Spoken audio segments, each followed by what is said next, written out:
ओम शांति।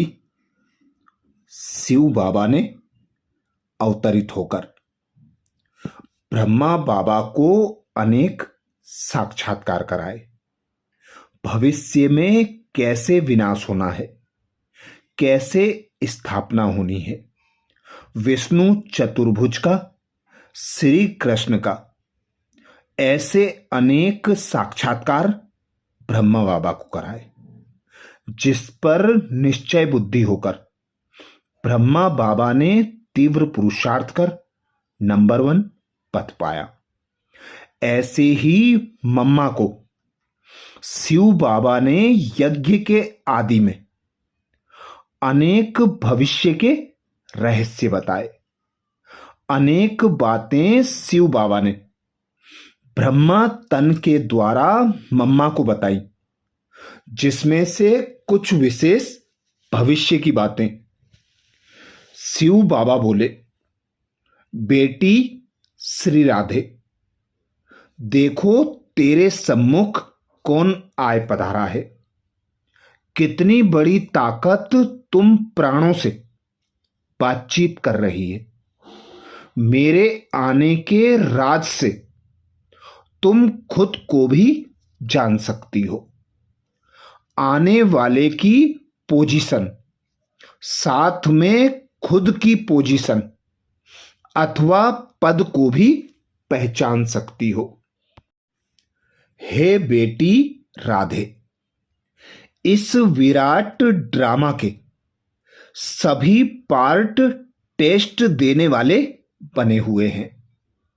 इस खेल को चलाने वाला खुद रचना का मालिक अवश्य वही तो चलाएगा ना।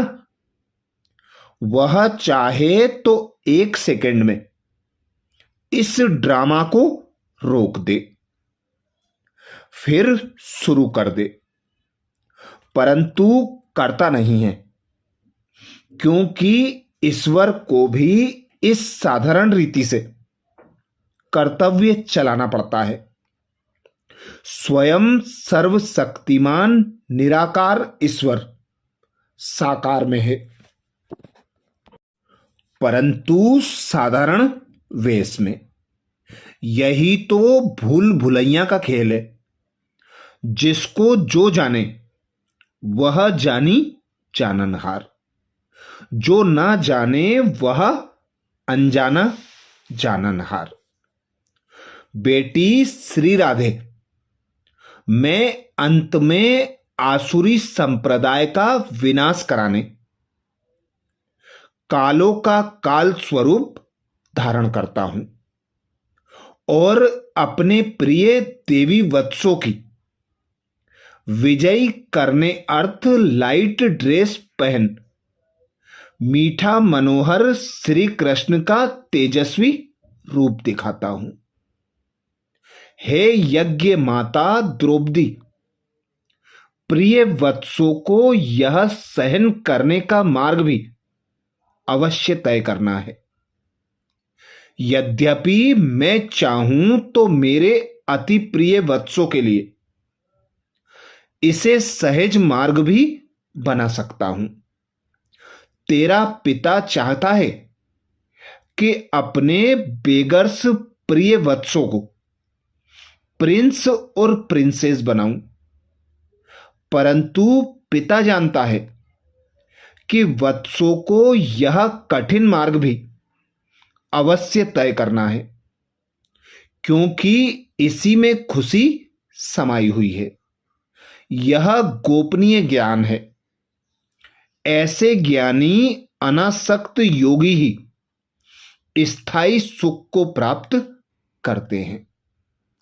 हर एक आने वाली परीक्षाओं को इन एडवांस सामने रख ऐसी अपनी सुंदर अवस्था बहुत समय से लेकर धारण कर लेवें, जो सहज उन परीक्षाओं को पार कर सकें। अगर कोई समझता है कि उस समय आपे ही बन जाऊंगा, यह समझ बैठना अपने को धोखा देना है। इसलिए पहले से ही सावधान हो रहना है। मेरे अति प्रिय वत्स, याद में तो सभी बैठते हैं, परंतु अभी तक उस लाइट का तेज मेरे वतन तक नहीं पहुंचता है। हर एक जब लाइट स्वरूप हो उपस्थित होंगे, तब उनकी तपस्या का तेज मेरे वतन में आएगा। फिर हर एक की संपूर्ण लाइट उन्हों में प्रवेश हो जाएगी। उस समय फिर शक्तियों की महिमा निकलेगी। हर एक को अपने निश्चय में ऐसे स्थैर्य रहना है, जो मैं भी उतारूं तो भी उतर न सकूं। हर एक प्रिय वत्स सदा अपनी ही ज्ञान मस्ती में मस्त रहे, तो कोई भी उन्हें नीचे उतार नहीं सकता।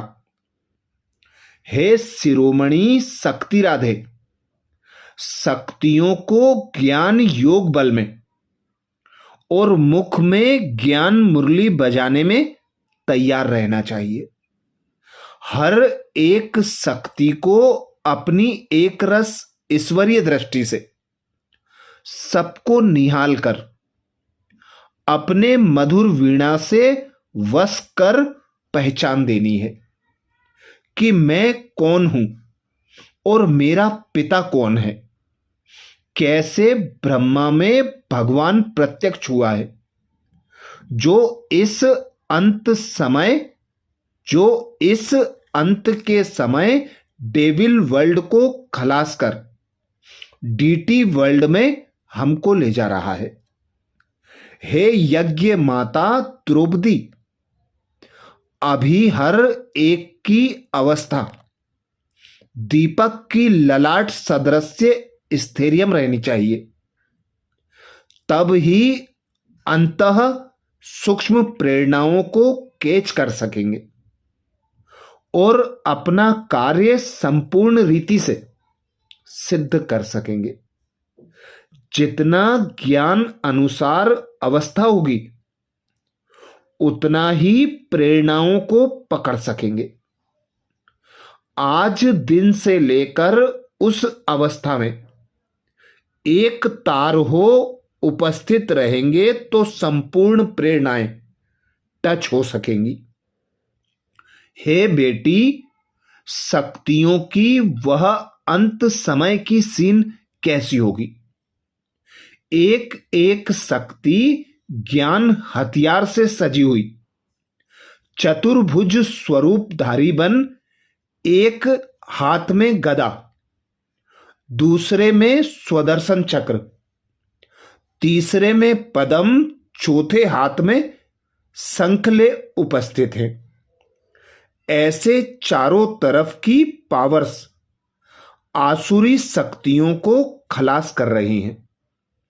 यह चतुर्भुज स्वरूप मेरे और मेरे वत्सों बिगर अन्य किसी भी डिवाइन फादर ने नहीं दिखाया है।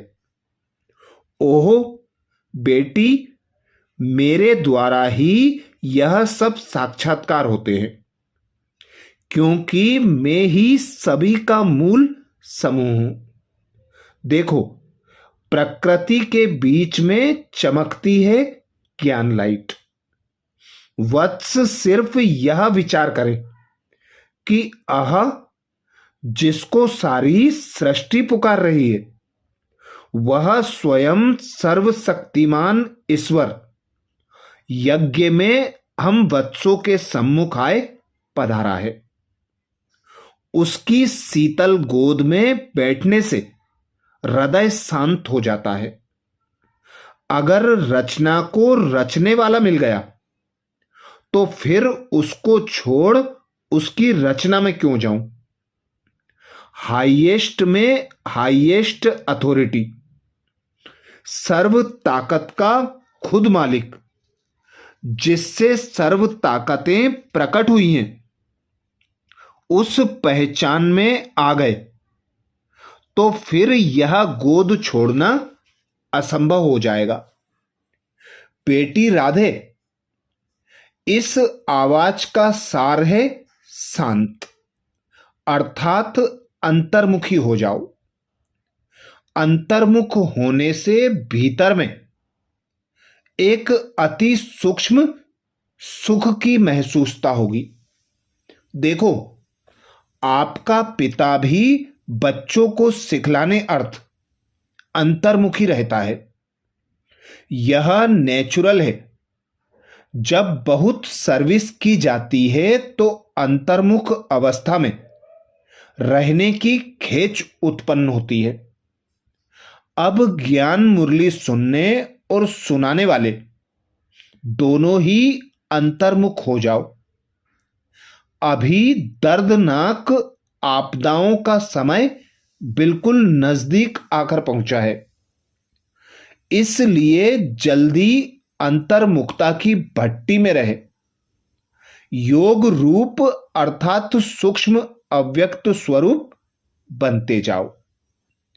इस प्रकृति की आकर्षण से परे हो जाने का ऐसा अभ्यास करो जो किसी भी आपदा के समय बिगर कोई तकलीफ सहज रीति से इस पिंड अर्थात शरीर से निकल जाओ, जिसमें डिफिकल्टी ना लगे। ऐसा पुरुषार्थ करने के लिए ही यह सुहावना वैल्यूबल संगम समय मिला हुआ है, जिसे थोड़ा भी व्यर्थ नहीं गंवाना है, नहीं तो अंत समय पछताना पड़ेगा। इसलिए ऐसी फाइन अवस्था फाइनल बनानी है। तुम पुरुषार्थी के सामने अभी ऐसी अनेक बातें आने की मौसम है, क्योंकि अभी तुम ज्ञान की ऊंची सीढ़ी चढ़ रहे हो, तो माया के विघ्न भी सामने जरूर आएंगे। मगर तुम्हें एक रस ईश्वरीय अवस्था में स्थिर रहना है। तो हरेक शुद्ध पुरुषार्थी प्राण अपने से पूछो, मैंने सर्वविकारी कर्मेंद्रियों पर जीत प्राप्त की है? प्रकृति पर जीत प्राप्त की है? ऐसे जीते हुए को किसी समय की भी कोई लहर अथवा माया का तूफान हिला नहीं सकता। नेचुरल 5 तत्व भी उनको कुछ नहीं कर सकते। अब बताओ, ऐसी अमर शुद्ध जीव आत्माएं बने हो। अब हरेक अपने से पूछो कि मैं ऐसी मोलाई मस्ती में रहता हूं जैसे तुम्हारा बाबा अपनी अथॉरिटी से कह सकता है। वैसे तुम बच्चे ऐसी ताकत में खड़े हो कह सकते हो? बोलो प्राणों, कह सकते हो? सूर्य पिता के तुम स्टार की चमक कैसी है, जो रोशनमय जग के सितारे गाए हुए हो। देखो, तुम ही अपनी चमक से दुनिया को रोशन करते हो। ऐसे रोशन दुनिया के शोभनिक सितारे तुम जब छिप जाते हो तो दुनिया में अंधियारा छा जाता है। फिर इन 5 तत्वों को भी वार करने का मौका मिल जाता है। अभी तुम मालिक सुजाग हुए हो, लेकिन जब पूर्ण अपनी चमक झलक दिखलाओगे तब यह 5 तत्व समझेंगे, अब मालिक सुजाग हुआ है। इस माया का भी तब तक जोर है जब तक तुम संपूर्ण बन सुजाग नहीं हुए हो। तुम प्यारे वत्सों को अब इस ईश्वरीय ज्ञान को धारण कर अपना हृदय अति शुद्ध प्योर बनाना है। ज्ञान के सभी राजों से भरपूर हो। हरेक एक्टर की एक्ट अनादि समझ देखते रहो। भले कोई अपने प्रति व्यर्थ बोले, मगर उन महावाक्यों की एवज को एक्सचेंज कर अपवित्र को पवित्र बोल बनाए। उस गुण की धारणा करनी है। अगर कोई अवगुण को एक्सचेंज नहीं करता और खुद का भी मन अपवित्र कर देता है, तो गुणवान कैसे बनेगा? ज्ञानी का कार्य है किसका भी अवगुण चित्त पर ना रखे, अवगुण को गुण रूप में उठाए धारण करो। जब इस रीति अवगुणों का विनाश कर सर्व गुणों की धारणा कर अपना हृदय अति निर्दोष और पवित्र बनाने का पुरुषार्थ करेंगे, तब तुम सबको अति प्रिय लगेंगे। देखो, आपका पिताश्री जिसके आगे सभी बच्चों के अवगुण प्रत्यक्ष हैं, परंतु उनका ईश्वरीय हृदय कितना शुद्ध रहता है, जो कोई की भी बात उनके चित्त पर ठहर नहीं सकती, क्योंकि पिता जानता है मेरे बच्चे आसुरी अवगुणों को छोड़ देवीय गुण धारण करने अर्थ परिश्रम कर रहे हैं। इसलिए कोई भी अवगुण उस पिता के सागर समान चित्त पर नहीं ठहरता। जैसे सर्जन पेशेंट की व्याधि को खलास करने अर्थ निमित्त बनते हैं, वो अपने सिर पर किसी की व्याधि नहीं रखते, वैसे ही अपना पिताश्री हाईएस्ट वर्ल्ड सर्जन अपने चित्त पर किसी के अवगुण कैसे धर सकता है? तुम हरेक रत्न का हृदय भी इतना निर्दोष और पवित्र होना चाहिए। अच्छा, ये विशेष महावाक्य शिव बाबा ने यज्ञ के आदि में मम्मा मातेश्वरी जगदम्बा सरस्वती को सुनाए थे। जिन महावाक्यों में अनेक रहस्य छुपे हुए हैं, इन महावाक्यों का बार बार मनन चिंतन कर इनमें से मक्खन निकालकर हमें भविष्य में होने वाली घटनाओं को जानना है, उनके अनुसार अपना पुरुषार्थ करना है और बाप समान संपूर्ण संपन्न बनकर बाप के साथ जाने लायक स्वयं को बनाना है। अच्छा, ओम शांति।